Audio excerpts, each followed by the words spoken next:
Behaviours நேயர்களுக்கு வணக்கம். நான் தான் டைரக்டர் ஏ வெங்கடேஷ் பேசுறேன். எல்லாரும் தீபாவளிக்கு ரெடி ஆயிருப்பீங்க. பட்டாசுகள், ட்ரெஸ் எல்லாம் வாங்கிட்டு தீபாவளிக்கா காத்துட்டு இருப்பீங்க.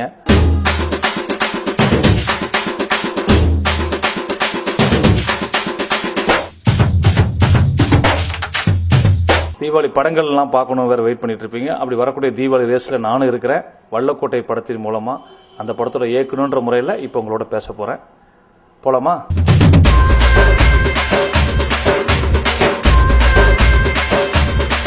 வல்லக்கோட்டை அவுட்டர் நோட் ஒரு என்டர்டெயின் மைண்டில் வச்சு எடுக்கப்பட்ட படம் தான். ஆனால் இதில் வந்துட்டு குடும்ப சகிதமாக எல்லாரும் வந்து படம் பார்க்கணும் அப்படின்ற மோட்டிவேஷனில் பண்ணப்பட்ட கதை.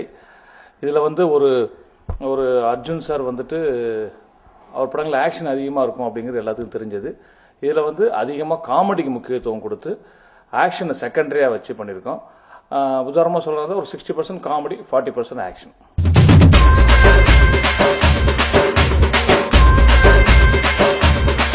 இதில் வந்துட்டு என்னென்னா அவரோட இன்ட்ரொடக்ஷனே ஆக்ஷன் தான் இன்ட்ரொடக்ஷன் ஆகிறார் படத்தில் அவர். அதாவது வந்துட்டு கதை வந்து ஒரு படத்துக்கு வந்து ஆக்ஷனை கேட்கும். அப்படி கேட்குற இடங்களில் கேட்குற கதையில் ஆக்ஷன் பண்ணும் பட்சத்தில் அந்த படம் வந்து ஆடியன்ஸுக்கு வந்து ரொம்ப என்ஜாயபுளான ஒரு படமாக இருக்கும். அவங்க என்ஜாய் பண்ணுற படமாக இருக்கும். இந்த படத்தில் அதே மாதிரி ஆக்ஷனை வந்து தேவையான இடங்களில் வித்தியாசமான கோணத்தில் வந்து நாங்கள் வந்து ஆக்ஷன் அமைச்சிருக்கிறோம். குறிப்பாக இந்த படத்தில் ஆக்ஷன் காட்சிகளுக்கு வந்து அர்ஜுன் சார் வந்து அதிக சிரத்தை எடுத்துக்கிட்டார். ஏன்னா அவருக்கே தெரியும் அவருடைய ஃபேன்ஸ் வந்து அவரிடம் வந்து நிறைய ஆக்ஷனை எதிர்பார்ப்பாங்க. அது மட்டும் இல்லாமல் அவர் ஆக்ஷன் கிங் அர்ஜுன் தான் நமக்கு சினிமாவில் மட்டும் இல்லை ரசிகர்களாலும் கூப்பிடப்படுற ஒரு ஹீரோ. ஸோ ஆக்ஷனுக்கு அவர் வந்து அதிக முக்கியத்துவம் கொடுத்தாரு. இந்த படத்தில் பார்த்தீங்கன்னா மொத்தம் 5 சண்டை காட்சி இருக்குது. அதில் வந்து அவரோட இன்ட்ரொடக்ஷன் ஒரு சண்டை காட்சி, அதுக்கப்புறமே ஃபர்ஸ்ட் ஹாஃப்குள்ளேயே 2 ஃபைட் வரும். 2 கரெக்டாக அளவோட இவ்வளோதான் இருக்கணும் அந்த ஃபைட்டு. இதுக்கு மேலே போனாலும் போர் அடிச்சிடும், இவ்வளோ இருந்தாலும் ஆடியன்ஸுக்கு திருப்தி இல்லாமல் போயிடக்கூடாது அப்படின்னு சொல்லி அளவோட ஒரு ஃபைட்டு, 2 ஃபைட்டு. ஃபர்ஸ்ட் ஹாஃபில் இன்டர்வல் கிட்ட 2 ஃபைட்டும், இன்ட்ரொடக்ஷன் ஒரு பாட்டு 3 ஃபைட்டு, செகண்ட் ஹாஃபில் 2 ஃபைட்டு வச்சுருக்கோம் அவருக்கு. இதில் வந்து அவரோட இன்ட்ரொடக்ஷன் ஃபைட்டு எனக்கு ஆஸ் எ டேரக்டர் ரொம்ப பிடிச்ச ஃபைட். அதாவது வந்து என்னென்னா பொதுவாக ஃபைட் எடுக்கிறப்ப வந்து முதல்ல டிஸ்கஷன் பண்ணுவார் அர்ஜுன் சார், எப்படி ஃபைட் என்ன மாதிரி பண்ண போகிறேன் நான். அதுக்கப்புறம் வந்துட்டு ஸ்பாட்டுக்கு போனால் ஃபுல் அண்ட் ஃபுல் ஃபைட் எடுக்கிற அந்த மோட்டிவேஷன் தான் அவர் இருப்பார். பெருசாக நானும் வந்து அவரோட வந்து எனக்கு இப்படி ஆக்ஷன் வேணும் அப்படி ஆக்ஷன் வேணும்னு ஸ்பாட்டில் கேட்டுக்க மாட்டேன். ஏன்னா அவர் படங்களை பொறுத்த வரைக்கும் அவரே ஒரு பேசிக்கலாக ஒரு இவ்வளோ 154 படங்கள் பண்ண ஒரு ஹீரோ. அவருக்கு வந்து இந்த விஷயங்கள்லாம் நல்லாவே தெரியும் ஆக்ஷன் அப்படின்றதுல. அவர் ஆக்ஷன் கோரியோகிராஃபி ரொம்ப அருமையாக பண்ணுவார். இந்த படத்தில் ஒரு இன்ட்ரொடக்ஷன் ஃபைட் ரொம்ப நல்லா வந்திருக்கு. அதுக்கப்புறம் கிளைமாக்ஸ் ஃபைட்டை பொறுத்த வரைக்கும் நாங்கள் வந்து லாஸ்ட் சம்மரில் எடுத்தோம். உச்சி வெயிலில் அந்த ஃபைட் எடுத்தோம். அப்போ அவர் போட்டிருந்த ட்ரெஸ்ஸு வந்து அவ்வளோ கனமான ட்ரெஸ்ஸு. அது அந்த சம்மரில் அந்த ட்ரெஸ்ஸாக போட்டுக்கிட்டு அவர் பண்ண அந்த ஃபைட்டு அது ரொம்ப ரொம்ப நல்ல ஃபைட்டாக வந்திருக்கு அந்த ஃபைட்டு. அது வந்து படத்துடைய கிளைமாக்ஸ் ஃபைட். இன்ஃபேக்ட் இந்த படத்தில் நான் வந்து ஓப்பனிங் ஷூட்டிங் போனதே கிளைமாக்ஸ் ஃபைட்.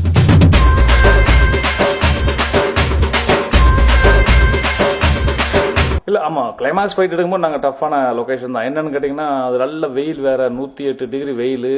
சுற்றி வந்து நாங்கள் வைக்கப்போர் வச்சு ஒரு செட்டு போட்டிருந்தோம். அதாவது வெறும் வைக்கலை வச்சு மட்டுமே செட்டு அதாவது வந்து மலை மாதிரி இருக்கும் வைக்கல் போர். அந்த மாதிரி வைக்கப்போர் நார்மலாக ஒரு 6 அடி இருக்கும், இல்லை 7 அடி ஹைட் இருக்கும். இது 21 அடி 30 அடி ஹைட்டுக்கு வைக்கப்போர் போட்டு அதை சுற்றி அதுக்குள்ளே ஃபைட்டு. ஸோ வைக்கலுங்கிறதே வந்துட்டு உங்களுக்கு வந்துட்டு வெயில் ரெஃப்ளெக்ட் பண்ணுற ஒரு விஷயம். அந்த இடத்துல லொக்கேஷனில் ஷூட் பண்ணது வந்து எங்களுக்கே ரொம்ப டெரிஃபிலாக இருந்துச்சு. அதுக்கப்புறம் படத்தில் வந்து நிறைய காட்சிகள், அதாவது 60% காட்சிகள் வந்து எர்ணாகுளத்தையும் அதை சுற்றி உள்ள இடங்களையும் எடுத்தேன். அதுக்கப்புறம் வந்துட்டு எர்ணாகுளத்தை மேட்ச் பண்ணி சென்னையை சுற்றி உள்ள இடங்கள்ல எடுத்தேன். சில சீன்கள் ஸ்டூடியோக்குள்ளே எடுத்தேன். அதுக்கப்புறமா வந்து மொரிஷியஸில் 2 சாங் எடுத்தோம். அந்த மொரிஷியஸ் எடுத்த 2 சாங்கு, அப்புறம் வந்து ஒரே ஒரு சாங்காக ராமோஜி ஃபிலிம் சிட்டிக்குள்ளே போய் ஒரு சாங் ஷூட் பண்ணோம். இதில் இந்த எர்ணாகுளம் ஷெட்யூல் வந்து எனக்கு மறக்க முடியாத ஷெட்யூல். ஏன்னா அந்த லொக்கேஷன்ஸ், எர்ணாகுளம் லொக்கேஷன் எங்கே திரும்பினாலும் பசுமை, அங்கே ஓடிக்கிட்டு இருக்க நீர், அந்த பேக் வாட்டர், அப்புறம் போட்டில் தான் அங்கே வந்து நிறைய பயணங்களே வந்துட்டு போட்டில் தான் இருக்கும். அதெல்லாம் வந்துட்டு ரொம்ப ஒரு அருமையான ஒரு இந்தியாவுக்குள் இப்படி ஒரு லொக்கேஷன்ஸ் நம்ம கேரளாங்கிறது என்னை பொறுத்த வரைக்கும் ரொம்ப அபூர்வமான விஷயம். அப்படி அமையிறது ரொம்ப கஷ்டம். அந்த லொக்கேஷன்ஸ் பார்க்குறப்போ அங்கே ஷூட்டிங் பண்ணுறப்போ வந்து எனக்கே வந்துட்டு காட்சி அமைப்புகள், கோணமைப்புகள்லாம் வந்து புதுசாக தோணும். ரொம்ப எந்தூஸாக இருக்கும் எனக்கு ஷூட் பண்ணுறதுக்கு. ஸோ மறக்க முடியாத இந்த படத்தை பற்றி லொக்கேஷன்னா அது எர்ணாகுளம் தான்.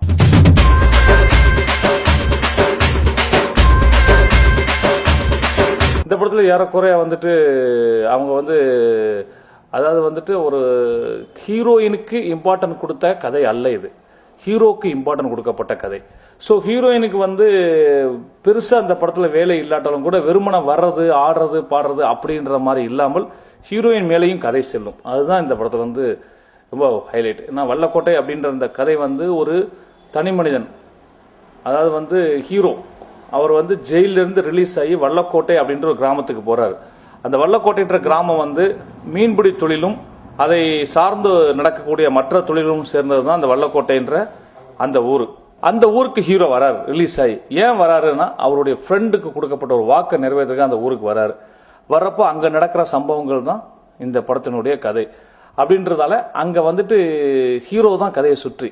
அதுல வந்து ஹீரோயினுக்கு வந்து வரும்போது அவர் ஹீரோயின் முக்கியமான விஷயம் சந்திக்கிறாரு. ஏன் சந்திக்கிறாரு, அந்த ஹீரோயினுக்கு என்ன பிரச்சனை, அதை எப்படி ஒரு சால்வ் பண்றான்ற விஷயங்கள் வந்து சார்ந்து வரும். மற்றபடி இந்த பொண்ணுக்கு வந்து இந்த படத்துல வெறும் கிளாமரா ஆட விடுறது மட்டும் இல்லாமல் ஹீரோயினாக ஹரிப்பிரியாவுக்கும் இந்த படத்துல வேலை இருக்கு.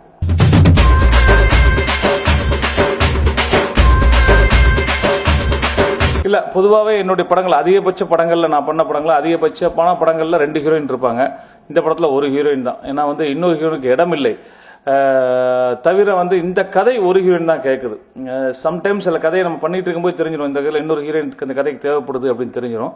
இதுல வந்து ஒரு ஹீரோயின் போதும் அப்படின்னு டிசைட் பண்ணிட்டோம். ஸோ இந்த படத்துல வல்லக்கோட்டை முருகனுக்கு இருக்கிற மாதிரி அர்ஜுன் சாருக்கு வந்து 2 ஜோடி கிடையாது, ஒரு ஜோடி தான்.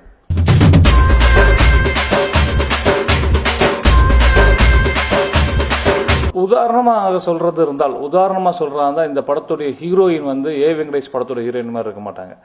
அது மட்டும் இந்த படத்தை பொறுத்த வரைக்கும் நான் வந்து ரசிகர்களுக்கு முன்னாடி சொல்லிக்கிறேன். ஏன்னா அவ ஹோம்லியா ஒரு இடத்துல வேலையை பார்த்துக்கிட்டு ஒரு ஹேண்ட்பேக்கு ஒரு குடை சகிதமாக போயிட்டு வந்துட்டு இருக்கிற ஒரு அமைதியான பொண்ணு. அதுதான் அந்த பொண்ணுடைய கேரக்டர். அதுக்கு வந்து அவளுக்கு வந்து கிளாமர் ட்ரெஸ் கொடுத்து அவளை ஒரு கிளாமர் டால் மாதிரி என்னால் காட்ட முடியாத சூழல். சரி சாங்ல காட்டலாம் அப்படின்னா சாங்லயும் வந்து பண்ண கேரக்டர் அடிபட்டு போயிடும். ஸோ சாங்லயும் கொஞ்சம் அடக்கி வாசிக்க வேண்டிய சூழல். ஸோ இந்த படத்தை பொறுத்த வரைக்கும் ஹீரோயின் வந்துட்டு கதைக்கான ஹீரோயினாக இந்த படத்துல வந்து ஹரிப்பிரியா வருவாங்க.